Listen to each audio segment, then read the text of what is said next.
먼저 여러분의 졸업을 축하합니다. 졸업식이란 어떤 교육 과정에서 교육 내용을 가지고 있는데 그 교육 내용을 다 배운 사람들에게 참 잘했습니다, 성실하게 끝맺었습니다 라고 축하하는 의미가 있고요. 또 새로운 시작을 잘 하려는 격려하는 의미가 있습니다. 여러분의 일생에서 가장 기억에 남는 졸업의 순간이 있습니까? 아니면 아직도 그러한 졸업식을 가지지 못한 분은 없습니까?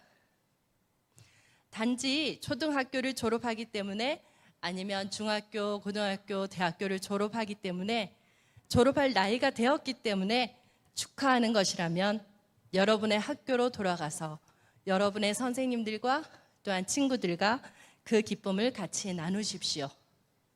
하지만 여기는 교회입니다. 교회 교육을 시작하신 분은 누구입니까? 다시 한번 물어볼게요. 너무 어렵죠, 그렇죠? 그러면 하나님 나라의 교육을 시작하신 분은 누구입니까? 하나님 나라의 교육 내용을 정하신 분은 누구십니까? 그 교육의 시작과 졸업의 때를 정하신 분은 누구입니까? 모든 사람에게 계획되어진 하나님의 교육 방법과 교육의 시기는 다 정해져 있습니다. 하지만 각자 다릅니다. 나이와 상관이 없습니다. 하지만 분명하게 시작과 끝이 있기 때문에 모든 사람에게 그 졸업의 때는 분명히 있습니다. 그럼 이 교육의 모든 과정과 시간과 내용을 설계하신 하나님은 어떤 하나님이십니까? 창세기에 보면 하나님은 꼭 한 사람의 하나님처럼 설명하고 있는 것 같습니다. 왜냐하면 천지를 창조하신 하나님을 부를 때 이렇게 얘기하죠. 아브라함의 하나님, 이삭의 하나님, 야곱의 하나님. 그럼 여러분은 짧은 세월을 살았든지 긴 세월을 살았든지 이 하나님을 나의 하나님으로 아브라함의 하나님이라고 불렀듯이 나의 하나님, 나 김유정의 하나님이에요 라고 말할 수 있는 그 하나님이 있으십니까? 여러분 그렇게 나의 하나님을 고백할 수 있으십니까? 네, 맞아요. 지금까지는 내 마음에 있는 것을 큰 소리로 외치지 못했지만 어쩔 때는 맞아요 하나님, 나도 내 하나님으로 고백할 수 있습니다. 이 마음에 있는 고백을 나의 입술로 용기를 내어서 큰 소리로 아멘이라고 말해야 할 때가 분명히 옵니다. 우리 다 같이 한번 해볼까요? 시작. 옳지. 다시 한번 시작. 여러분이 여러분 자신에게 또한 여러분의 자녀에게 심지어는 낯선 사람에게 여러분이 아멘이라고 선포한 그 하나님에 대해서 고백할 수 있는 무언가가 있다면 여러분은 분명히 축하받을 만합니다. 하지만 그걸로는 부족해요. 왜냐하면 출애굽기에 보니까 출애굽기 2장 23절을 한번 같이 볼까요? 다 같이 한번 읽겠습니다. 시작. 이스라엘 자손은 고된 노동으로 말미암아 탄식하며 부르짖으니 그 고된 노동으로 말미암아 부르짖는 소리가 하나님께 상달된지라 고 나옵니다. 모세와 아론을 애굽 왕 앞에 서게 하실 때 말씀해 주셨지요. 그리고 출애굽기 7장 5절에 또 이렇게 말씀하고 계십니다. 같이 읽어보겠습니다. 시작. 내가 내 손을 애굽 위에 펴서 이스라엘 자손을 그 땅에서 인도하여 낼 때에야 애굽 사람이 나를 여호와인 줄 알리라 하시매. 그리고는 성경에 10가지 재앙이 설명되지요. 하나님의 결론은 무엇입니까? 이스라엘 백성뿐만 아니라 애굽 사람들이 나를 여호와인 줄 알게 하리라. 출애굽기 14장에서 홍해를 건너는 사건으로 말씀이 이루어집니다. 설레지 않습니까? 나의 하나님이라고 고백했는데 이 나의 하나님을 넘어 우리 가족의 하나님, 우리 나라, 우리 민족의 하나님을 넘어서 이제 모든 민족, 모든 사람을 구원하시기 위한 그 하나님을 출애굽기에서 소개하고 있습니다. 그런데 더 중요한 것은 그 큰 하나님의 계획 속에 티끌같이 존재감 없는 아무것도 아닌 이기심, 자애심으로 똘똘 뭉쳐 돌멩이같이 된 나, 그리고 작은 공동체에 불과한 우리 온 교회가 있다는 것입니다. 모든 민족의 구원을 위한 여호와의 백성, 복을 받은 자이고 복을 흘려보내야 되는 자, 복의 근원이 되는 백성, 세상 속에서 하나님의 거룩한 빛을 흡수하고 어둠이라고 말하는 이 세상에 하나님의 빛을 반사해내야 하는 반짝반짝 빛나는 하나님의 자녀로 우리를, 그리고 이 부족한 우리 공동체를 하나님께서 선택하시고 하나님의 교육을 시작하십니다. 이 하나님의 교육의 시작은 하나님이시고 그 교육 내용과 기간과 모든 과정을 하나님께서 설계하셨습니다. 우리는 그 하나님의 교육 내용을 말씀, 성경이라는 텍스트를 통해서 지식으로 배우고 삶을 통해서 경험하고 또 감히 뭐라고 설명할 수 없는 그 하나님과의 만남, 간단한 말로 설명할 수는 없지만 하지만 분명하게 존재하는 그 만남에 대해서 믿음의 증거를 계속 자녀들에게 고백하고 또 우리 자녀들에게 그 믿음의 교육을 계속 해나가는 것입니다. 그러면 이 하나님 나라의 교육의 목표는 분명합니다. 우리 방금 유치부 친구들이 암송했는데요. 출애굽기 22장 31절 말씀에 같이 한번 해볼까요? 시작. 너희는 나에게 거룩한 백성이 될 것이다. 맞습니다. 이 목표를 향해서 나아가는 첫걸음은 홍해를 건넜던 이스라엘 사람들이 고백하고 있는 그 확신, 그 하나님에 대한 고백이 우리에게도 있어야 그 교육의 시작을 출발할 수 있습니다. 바로 구원하시는 하나님, 살려주시는 하나님에 대한 분명한 신뢰, 그리고 믿음입니다. 우리가 이 신뢰와 믿음 없이 누구를 향해 부르짖겠습니까? 또한 이런 믿음과 신뢰가 없다면 우리의 부르짖음이 어떻게 이루어졌는지, 누구를 향해 올라가는지 우리가 어떻게 알 수 있습니까? 우리의 하나님은 부르짖는 자의 하나님이시기 때문입니다. 우리 출애굽기 22장 23절, 27절 한번 같이 읽어볼까요? 시작.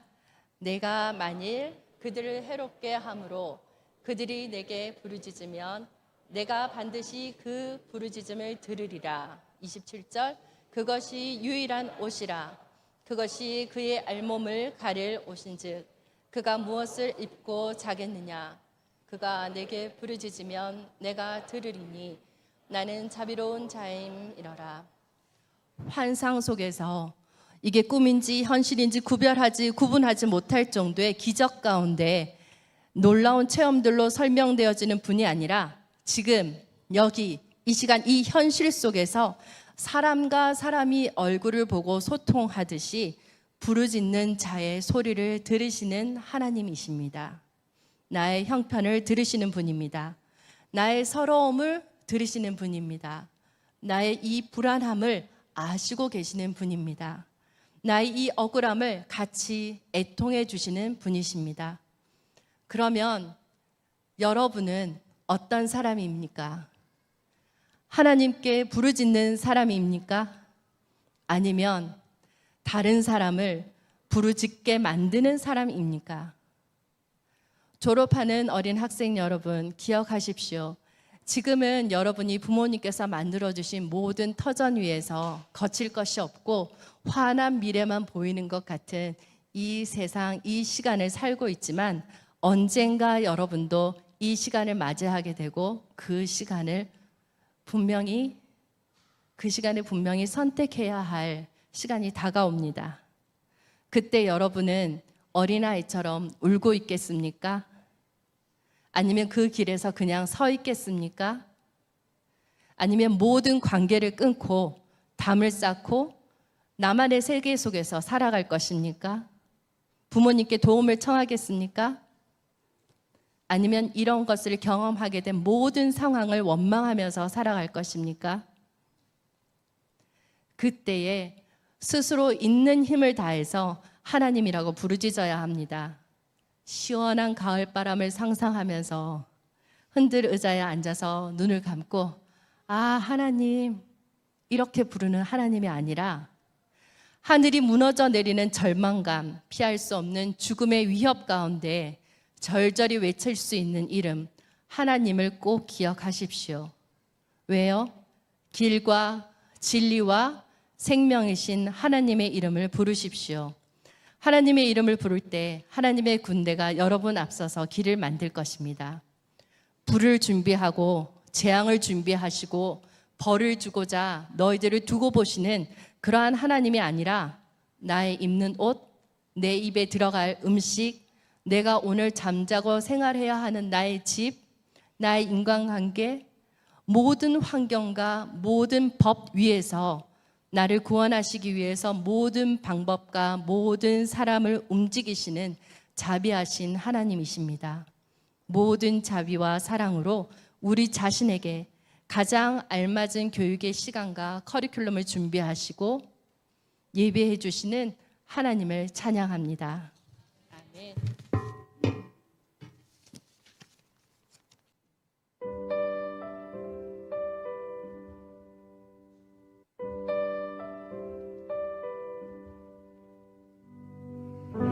아브라함의 후손인 이스라엘 사람들은 비가 오지 않아 먹을 게 없어서 이집트라는 나라로 가게 되었습니다.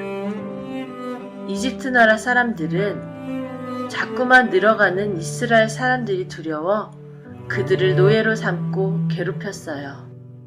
심한 고통을 견디기 힘든 이스라엘 사람들은 하나님께 기도했습니다. 하나님은 자비하시고 부르짖음을 들으시는 하나님이시기 때문에 이스라엘의 기도를 들으시고 그들을 구원하기로 하셨어요.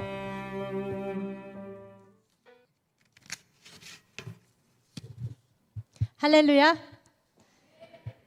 하나님은 이스라엘 백성을 구원하시려고 이집트 왕 바로에게 모세를 보내주셨고, 모세는 이렇게 말했습니다. Let my people go. 내 백성을 내보내라. 이렇게 말해서 하나님이 그 다음에 재앙을 내리시고 이스라엘 백성들을 다 이 이집트에서 나올 수 있게 도와주셨어요. 구원해 주셨어요. 이스라엘 사람들이 이집트에 간 것은 하나님의 뜻이었지만 거기서 고통을 받고 괴로운 것은 하나님의 뜻이 아니었어요. 그래서 이스라엘 사람들이 하나님 도와주세요.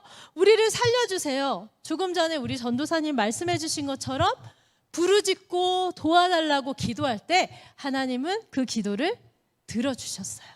그 기도를 들어주셔서 이제 출애굽에 성공하게 됩니다. 우리 유초등부 친구들 이 스토리 잘 알죠? 예, 듣고 또 듣고 보고 또 보고 이제 거의 외웠을 것 같아요. 예, 그런데 이렇게 해서 나왔는데 이제 400년 전에 들어간 그 이집트에서 이집트 사람들이 사는 대로 따라서 살고 하나님이 기뻐하시는 것보다 이집트 사람들이 좋아하는 것을 더 많이 배웠거든요. 이제 거기에서 나와서 하나님이 약속하신 가나안 땅으로 가는 그 시간 동안에 훈련이 필요했어요. 하나님이 누구신지 알고 하나님이 주시는 말씀, 하나님이 정말 기뻐하시는 것이 무엇인지 광야에서 in the wilderness 거기서 배워야 됐어요. 배워야 됐는데 오늘 말씀에서 보니까 하나님은 이스라엘 사람들이 이집트나 또 가나안에 있는 사람들, 또 광야에서 만날 수 있는 그 어떤 사람들과도 다르기를 바라셨어요. 우리 유치부 친구들이 아까 외운 말씀 우리가 계속 다시 기억할 건데, 너희는 내게 어떤 사람? 우리 유초등부 친구들도 들었죠? 유초등부는 패스하고 다 잘할 테니까 중고등부 친구도 한번 답해 보겠습니다. 하나님은 우리가 어떤 사람이 되길 원하신다고요? 네, 뉴스는 지금 여러분이 목소리가 안 들리는 것 같지만 다 말하고 있어요. 이 친구들은 다 마음속으로 다 말하고 있어요. 외치고 있습니다. 부르짖고 있어요. 거룩한 이렇게 네, 예, 거룩한 사람이 되기를 하나님은 원하셨어요. 그래서 예, 하나님이 거룩한 사람 되기 원한데 이 거룩하다는 말이 우리한테 좀 어려울 수 있잖아요. 아주 쉽게 얘기하면 하나님이 싫어하는 것을 하지 않고 하나님이 원하시지 않는 것을 하지 않고 더 쉽게 말하면 하나님이 기뻐하는 것을 하기를 원하셨어요. 그런데 여기서 중요한 게 있어요. 우리도 하나님을 기뻐하는 삶을 살고 싶잖아요. 그런데 뭐가 하나님을 기뻐하는 건지 잘 모를 때가 있어요. 근데 사실은 하나님이 성경책에 이미 다 가르쳐 주셨는데 우리가 헷갈리고 잘 모를 때가 있어요. 그래서 이렇게 예배 시간에 옆에 친구랑 떠들 때가 있어요. 그쵸? 시연아. 그쵸? 예, 그렇게 예, 하나님이 기뻐하시는 거 내가 예배 잘 드리고 하나님 말씀 잘 듣고 오늘도 아까 너무 기도 잘하고 찬양 잘한 것처럼 말씀도 잘 듣는 거 알지만 우리는 때로 하나님의 말씀이 헷갈릴 때도 있고 잊어버릴 때도 있답니다. 그런데 하나님이 기뻐하시는 일이 성경에 다 나와 있지만 오늘 말씀에서 특별히 가르쳐 주시는 말씀은 바로 가난하고 약한 사람을 하나님은 돌봐주기 원하신다는 거예요. 도와주기 원하시고 그 사람들이 힘들어서 부르짖고 살려달라고 할 때 하나님만 그들을 돕는 게 아니라 우리를 통해서 돕기 원하신다는 거예요. 왜냐하면 자기를 돌볼 수 없는, 자기를 돌봐줄 가족이 없는 과부, 위도우, 그리고 고아, orphan, 그리고 또 나그네, foreigners. 여행을 오늘 우리 교회도 여행 오신 분들이 있는데 여행 오면 에드먼튼 길도 잘 모르고 어려우니까 여러분 오신 분들을 환영하고 도와주잖아요. 그것처럼 하나님은 돌봐줄 사람이 없고 도와줄 사람이 없는 사람들을 도와주기 원하셨어요. 그런데 우리를 하나님이 하나도 안 도와주면서 그냥 야 너희 좀 도와 내가 이걸 원해 그런 게 아니라 하나님이 이집트에서 이스라엘 사람들이 아까 좀 전에 영상에 보고 또 우리가 계속해서 말씀을 들은 대로 힘들고 어렵고 정말 노예로 살면서 죽을 것 같을 때 하나님은 이스라엘 사람들의 부르짖음을 들어주셨거든요. 그들의 어려움을 아시고 들으시고 건져주셨어요. 그래서 하나님은 너희도 내 도움을 받았지 않니? 너희도 이제 내가 너희를 사랑하고 내가 너희를 돌본 것처럼 돌봐줬으면 좋겠어. 사랑했으면 좋겠어. 그렇게 오늘 말씀에서 우리에게 알려주시는 거예요. 그런데 사람들이 그렇지 못할 거라는 걸 아셨나 봐요. 왜냐하면 그냥 사랑해라, 도와라만 말씀하신 게 아니라 괴롭히지 마 이렇게 말씀하시거든요. 괴롭힐 수도 있고 무시할 수도 있다는 거 아셨어요. 참 이상하게 우리가 약할 때는 누가 도와줬으면 좋겠고 괴롭히지 않았으면 좋겠고 여러분 친구들하고 학교에서 어려울 때도 나한테 좀 관심을 가져줬으면 좋겠는데 이상하게 친구가 없는 다른 아이들에게는 내가 가서 먼저 도와주지 못하고 또 뭔가 어려운 일을 누가 가다가 도시락을 쏟았어요. 런치박스를. 그런데 도와주기보다 나 빨리 놀러 가야 돼 이러고 싶잖아요. 약하고 어렵고 도움이 필요한 사람 보면 내가 약하고 어려울 때 도움 받았던 것 있고 또 하나님이 나를 사랑하셔서 도와주시고 내 죄 때문에 내가 하나님께 벌 받아야 되는데 예수님을 통해서 용서받은 거 있고 자꾸만 내가 하고 싶은 대로 내가 우선인 그런 삶을 우리는 살려고 한다는 거예요. 그래서 오늘 하나님은 말씀하셨어요.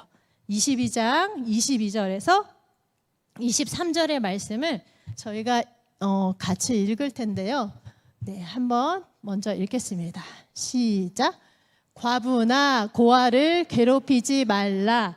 만약 그들을 괴롭히면 그들이 내게 부르짖을 때 내가 반드시 그들의 부르짖음에 귀를 기울일 것이다. 이번에는 쉬운 영어 성경으로 한번 읽을 텐데 아까 보니까 우리 기도할 때는 되게 빨리 읽더라고요. 영어 잘해서 여러분이. 전도사님 영어 약하니까 천천히 같이 읽겠습니다. 시작. You must not exploit a widow or an orphan. If you exploit them in any way and they cry out to me, then I will certainly hear their cry. 아멘. 하나님이요, 우리만 사랑하고 우리만 도와주길 원하시는 게 아니라 다른 약한 사람도 사랑하고 그들도 도와주길 원하기 때문에 만약 우리가 그 사람들을 도와주지 않고 그 친구들을 도와주지 않아서 그들이 하나님께 하나님 도와주세요, 아무도 안 도와줘요 라고 부르짖으면요, 이집트 사람이 이스라엘 사람 때문에 하나님께 심판받고 야단맞았던 것처럼 우리도 야단맞고 혼날 수밖에 없는 거예요. 이집트 사람들은 이스라엘 사람들 붙잡으러 쫓아가다가 어떻게 됐죠? 혹시 아는 친구? 예, 다혜리. 예. 하나님의 심판은 어디서 받았을까요? 목욕탕? 아니, 레드씨. 예, 예, 힌트가 괜찮았지. 예, 홍해에서, 예, 홍해 바다에 다 길이 갈라지니까 잘됐다 하고 쫓아오다가 이집트 사람 올 때 어떻게 됐지? 하이라? 바다가 다시 여기로 이렇게 됐어요. 예.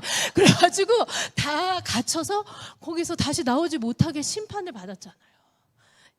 우리도 하나님은 그러면 갑자기 여기 우리가 오늘 어려운 사람 안 도와주면 여기 갑자기 물이 들어오고 이런 건 아닙니다. 그렇지만 뭐라고 말씀하셨냐면 그들의 부르짖음을 내가 듣는다라고 하셨고, 예, 하나님은 다 듣고 계신다는 거 알려주셨어요. 그래서 우리가 하나님의 은혜와 사랑을 받고도 잊고 또 도와주지 않고 내가 살만하니까 그냥 사는 거 하나님 원하지 않는데요. 나는 배부르고 난 친구 많아 괜찮아 이런 거 원하지 않는데요. 우리말에요, 개구리 올챙이 쩍을 생각 못한다라는 말이 있어요. 우리 부모님들은 너무 잘 아시죠? 자, 여기 영상을 보세요. 올챙이입니다. 자, 올챙이가 크다가 어떻게 되나요? 뒷다리가 쏙, 네, 앞다리가 쏙. 네, 개구리. 우리 유리가 좋아하는 개구리. 예. 예. 갑자기 순식간에 바뀌었지만 사실은 좀 시간이 원래 걸려요. 여러분 또 이제 올챙이 잡아놓고 엄마 왜 다리가 안 나와? 이렇게 하면 절대 안 돼요. 이거는 빨리 영상을 돌린 건데, 예. 이 올챙이가요, 어릴 때는 다리가 없어요. 앞다리도 뒷다리도 없어가지고 막 열심히 수영하면서 물속에서만 살 수 있어요. 그런데 커서 다리가 나오면 물 밖으로도 뛰어나가서, 예, 깡총깡총이 아니라 뭐죠? 팔딱팔딱 개구리가 됩니다. 예, 그래서 땅에도 가고 물에도 가고 다 섭렵하면서 멋지게 살 수 있는데 그렇게 살다 보면 이제 무시합니다. 옛날을 잊어버려요. 기억상실 개구리가 돼가지고, 예, 저 보세요, 그림에. 올챙이를 보면서 니까지 거 너 왜 다리가 없어? 막 이렇게 무시를 하고 도와주지 않아요. 예, 먹을 거라도 하나 더 갖다 주면 좋겠는데. 유은아. 네. 네. 네. 그렇구나. 오늘 유은이한테 또 배웠어요. 개구리는 겨울잠을 잔대요. 여러분 꼭 기억해 주세요. 예, 그렇게 겨울잠을 잘 기회가 있음에도 불구하고, 예, 자기가 어려울 때를 생각하지 못하고 자기가 편할 때를 감사하지 못하고 도와주지 않는 거예요. 올챙이들을. 예, 이거는 그냥 비유지만 우리도요, 하나님이 우리에게 뒷다리, 앞다리 우리가 더 힘있고 하나님 믿는 믿음 안에서 더 즐겁고 기쁘게 살 수 있는 그 기회들을 그냥 잊어버리고 당연히 나는 이렇게 살 수 있는 것처럼 살 때가 있어요. 그런 사람들은 기억상실 개구리라고 말하고 싶어요. 그런데 하나님은요, 우리가 그렇게 되기를 원하지 않으세요. 하나님은요, 이제 특별히 이제 이번 주에 여러분에게 굿뉴스를 알려주는데, 예, 여러분 back to school 학교로 돌아갑니다. 예, BTS 예, back to school 하는데, 예, 학교로 돌아가면 여러분 이제 친구들 만나고 또 선생님 만나고 또 새로운 시작이 시작돼요. 여러 어려운 일도 있고 좋은 일도 있는데 기대되는 친구도 있고 좀 무서운 친구들도 있을 것 같아요. 특별히 오늘 졸업하는 친구들은 이제 또 다른 학교를 가게 되면 더 어려울 수도 있을 것 같은데, 내가 너무 잘 지내고 괜찮다 그래서 거기 가서 난 친구 다 사귀었어. 너 친구 없냐? 그리고 그래 역시 나는 나야. 이러고 잘난 척하고 지내는 게 아니라 옆에 보니까 저 친구는 혼자 도시락 런치박스를 먹고 있네. 저 친구는 리세스 시간에 혼자 노네. 그 친구들을 여러분 좀 찾아가서 말을 걸었으면 좋겠어요. 근데요, 여러분 그게 사실 쉽지 않아요. 왜냐하면 그냥 안 놀고 있으니까 가서 놀면 될 것 같잖아요. 그런데 인기 없는 친구들, 친구가 없는 친구들하고 놀다 보면 다른 친구들이 나랑 또 안 놀잖아. 그러면 잘못 생각했어. 그때 설교를 괜히 들었어. 이렇게 여러분 생각할 수 있는데, 그럴 때 여러분 기억하세요. 하나님은요, 가난한 사람, 약한 사람, 힘없는 사람 도와주라고 하셨고, 우리가 도와주지 않으면 그 사람들의 부르짖음을 듣는다고 하셨다는 거. 우리가 절대로 우리를 도와주시고 우리를 사랑하시는 하나님의 사랑과 자비하심을 잊지 않는 그런 사람들이 됐으면 좋겠어요. 그래서 이런 기억상실 개구리가 말고 다른 개구리가 돼야 되는데, 하나님, 나는요 친구들, 인기 없는 친구, 또 외로운 친구랑 내가 놀아도 하나님 기뻐하시기 때문에 문제 없어요. 사람들이, 친구들이 누가 뭐라고 해도 나는 문제 없어요. 왜냐하면 나는 fully rely on God, 하나님만 의지하는 frog, F-R-O-G가 될 거거든요.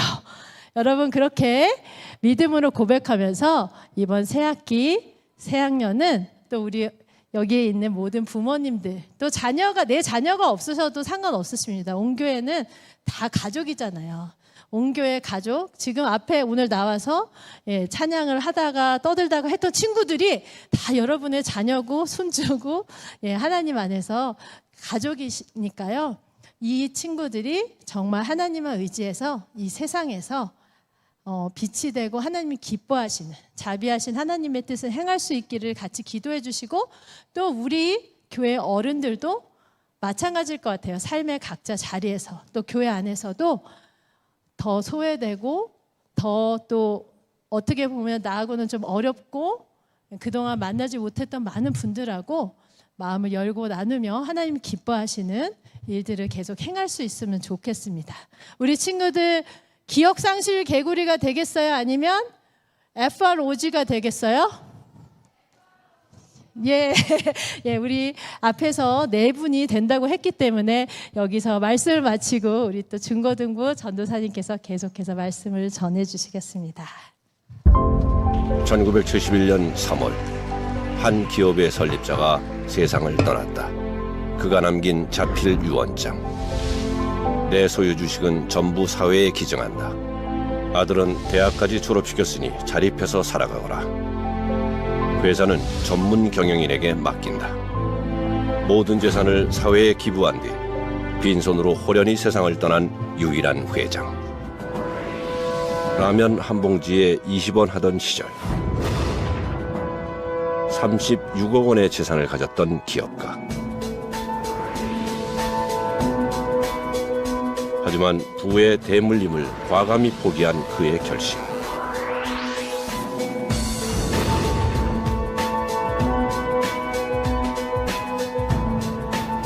그에게 남은 것은 낡은 구두 2켤레뿐이었다.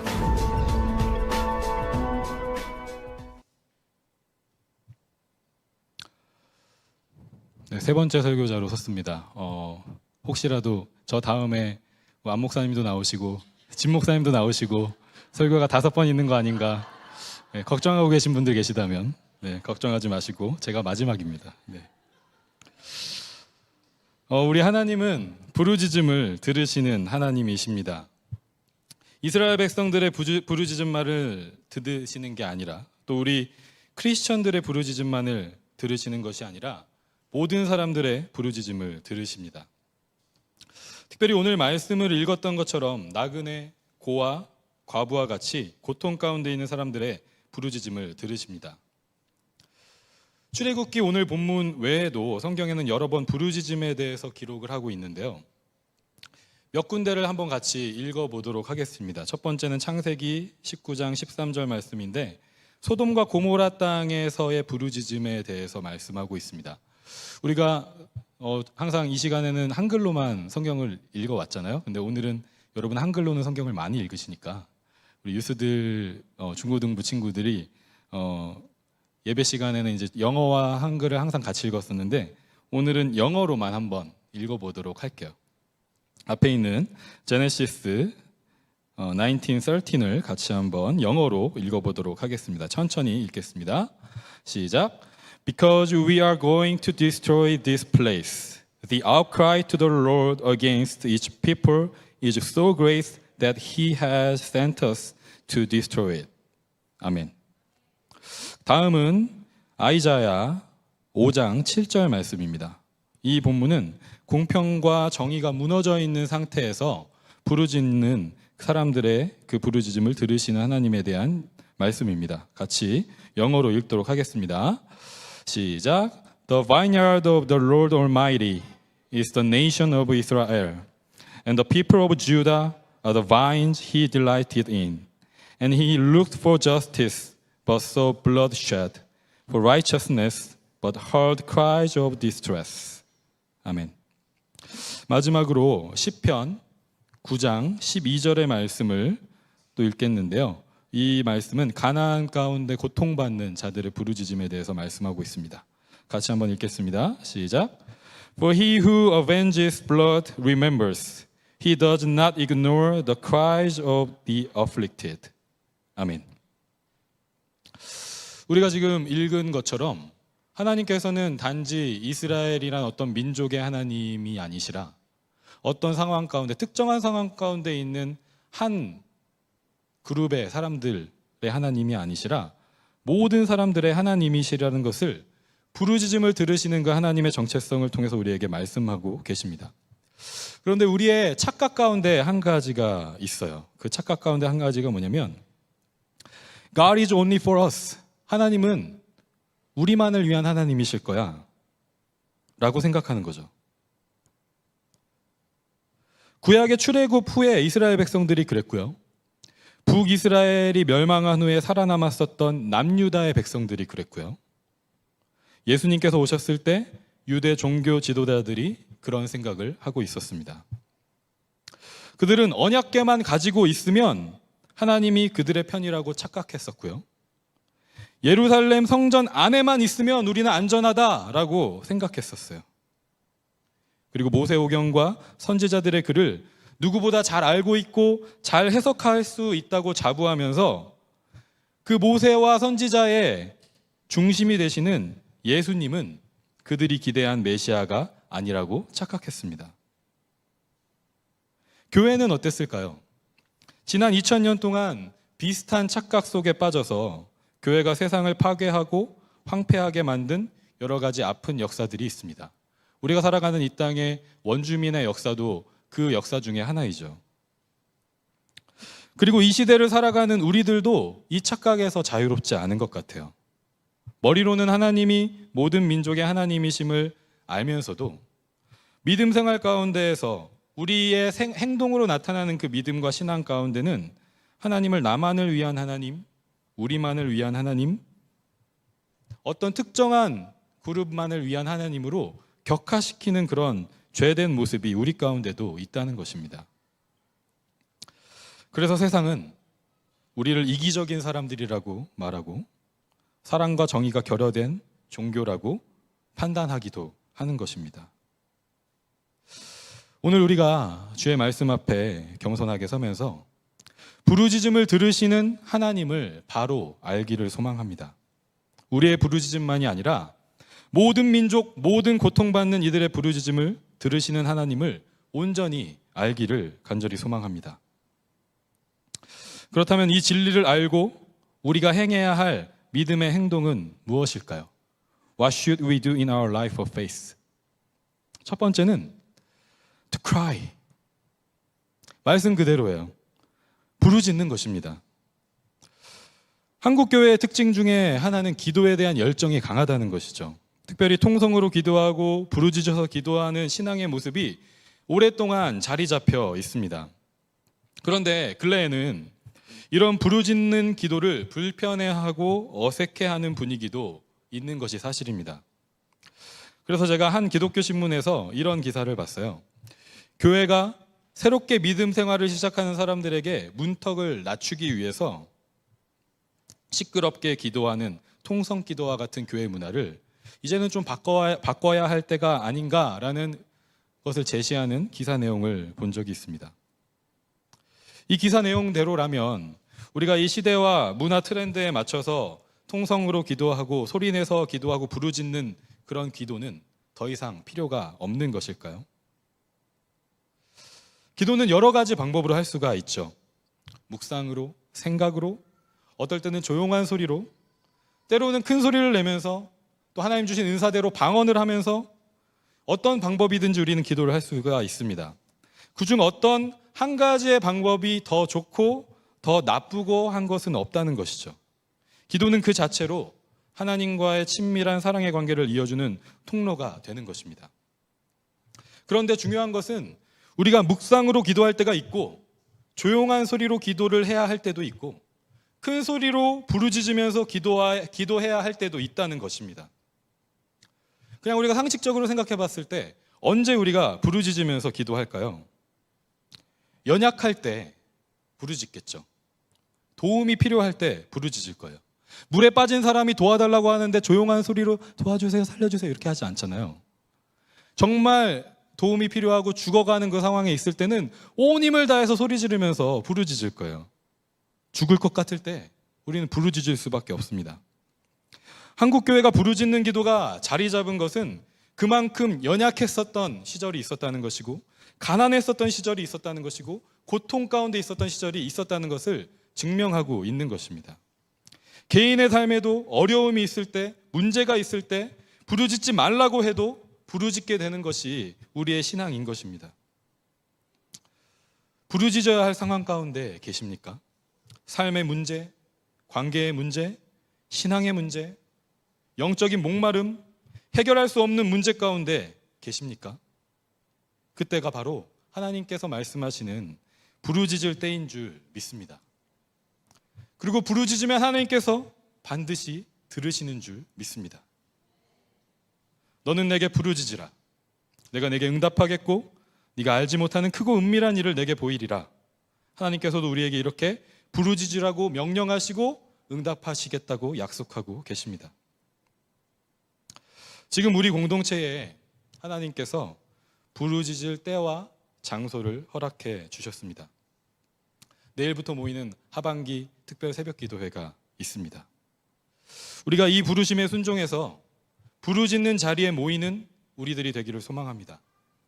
하나님께서 우리의 부르짖음을 들으시고 각자의 삶과 가정에 또 우리 공동체에 그리고 이 땅에 하나님의 뜻을 밝히 보이시는 은혜의 자리가 내일부터 시작되는 우리 하반기 특별 새벽 기도회 자리가 되기를 간절히 소망합니다. 사모하는 마음으로 그 자리에 함께하는 저와 여러분 되기를 간절히 소망합니다. 두 번째로 우리가 해야 할 일은 무엇인가? 두 번째는 to cry with our neighbors. 우리의 이웃들과 함께 부르짖는 것입니다. 우리 주위에 있는 나그네, 과부, 고아된 이웃들의 부르짖음을 듣고 그들과 함께 울어야 한다는 것이죠.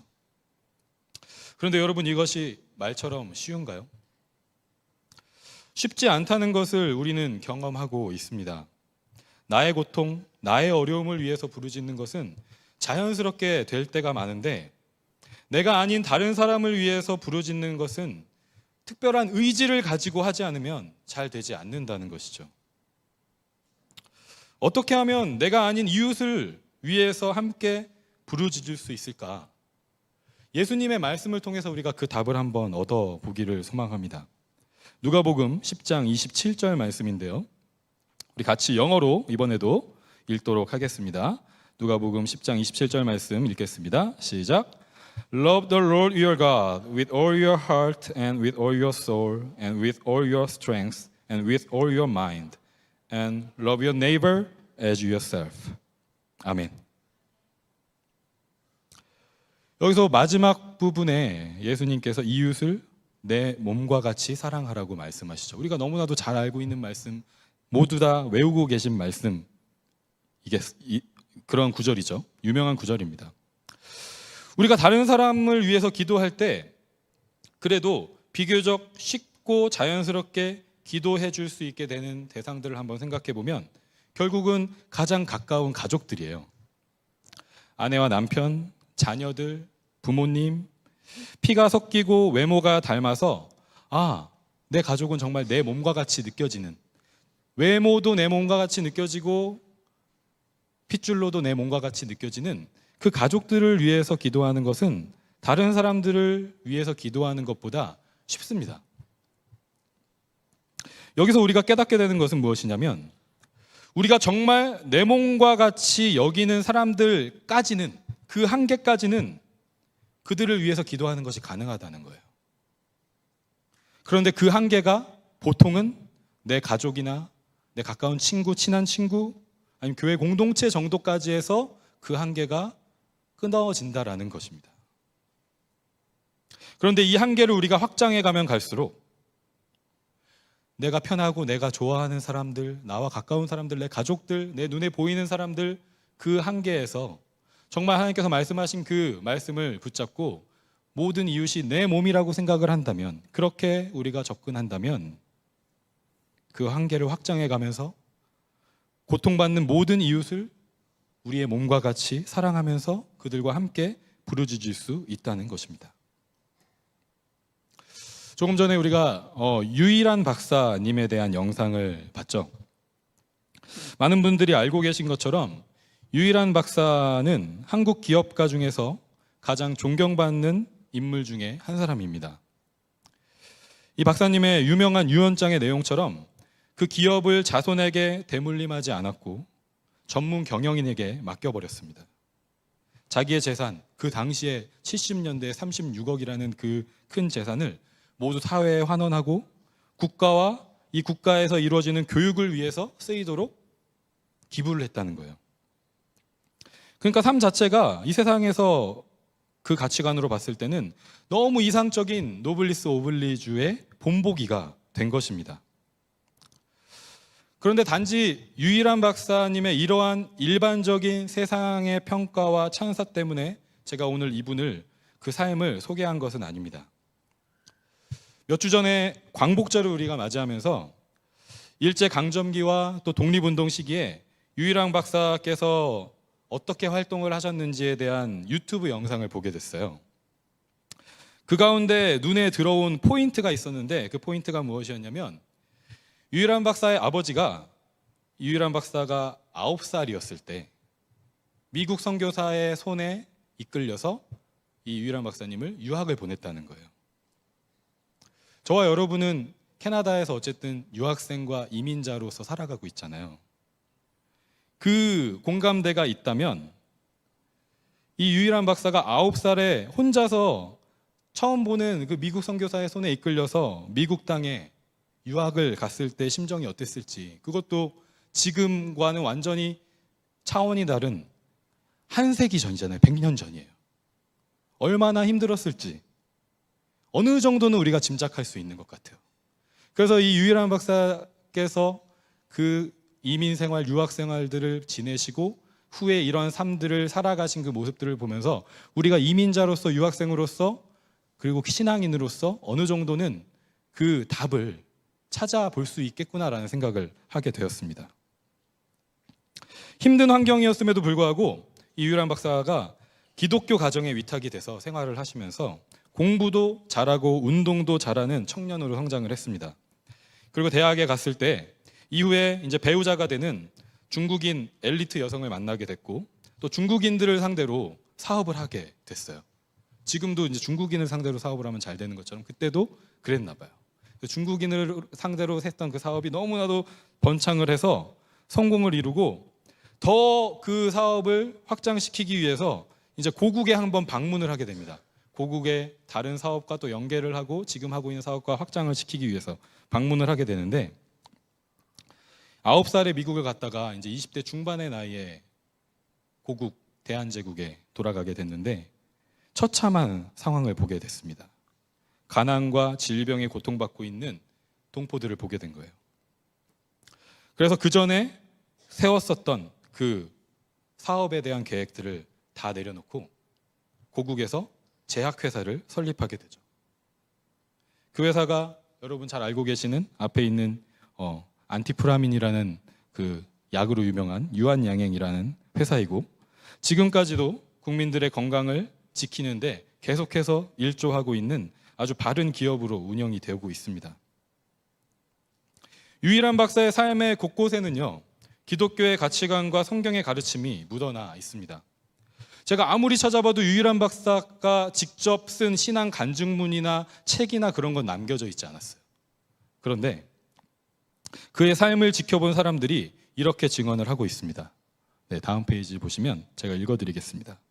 그는 늘 성경을 가까이 했고 기독교적인 기준을 가지고 행동했던 인물이다.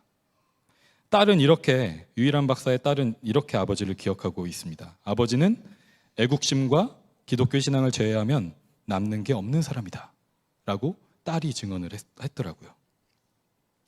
저는 오히려 유일한 박사께서 직접 어떤 글을 남기는데 시간을 살해하지 않고 그냥 삶으로 이렇게 신앙을 보여주셨다라는 거에 더 감명이 있었던 것 같아요. 우리가 어떤 삶을 살아가다 보면 지금까지 나의 삶에 어떤 신앙의 여정들이 있었고 이런 것들을 한 번쯤은 남겨보고 싶은 생각을 할 수도 있을 텐데, 유일한 박사께서 마지막 그 삶을 마무리할 때까지 그런 것들에 신경을 쓰기보다는 그냥 삶으로 본인이 하고 있는 그 사업 가운데 하나님이 주신 그 마음을 가지고 끝까지 한결같은 마음으로 그 길을 가셨다는 것이 더 감명 깊게 다가왔던 것 같습니다. 이러한 신앙의 바탕이 있었기 때문에 1.5세 미국 이민자로 익숙하고 편해진 그 삶을 내버려 두고 미국에서 이룬 모든 성공을 포기하고 고국의 고통받는 동포들을 위해서 새로운 사업을 시작할 수 있었던 것이죠. 그들의 고통과 부르짖음을 들은 후에 외면하지 않고 나만 잘 먹고 잘 살면 되지라는 생각 가운데 우리가 빠지기 쉬울 텐데, 그런 유혹에 빠지지 않고 외면하지 않고 그들과 함께 부르짖는 믿음을 살아낸 것입니다. 이런 유일한 박사와 같은 믿음의 선배들이 우리가 걸어가야 할 믿음의 길을 보여주고 있다고 생각해요. 특별히 이 땅, 캐나다 땅에서 유학생으로 이민자로 삶을 살아갈 때 우리가 무엇을 위해서 공부를 하고 또 무엇을 위해서 이 땅에 정착을 해야 하는지, 신앙인으로서 일반적인 어떤 이유가 아니라 하나님 나라의 그 관점 안에서 무엇을 위해서 공부하고 무엇을 위해서 정착해야 하는지를 우리에게 가르쳐주고 그 길을 제시하고 있다고 생각합니다. 지금도 우리 조국 대한민국과 또 한국의 교회에 많은 어려움들이 있죠. 나라는 선진국이 됐다고 하지만 여러 사회 기능에 부조리들과 또 고통받는 이들의 부르짖음이 있습니다. 그리고 우리가 살아가는 이 땅 캐나다에도 부르짖음이 있습니다.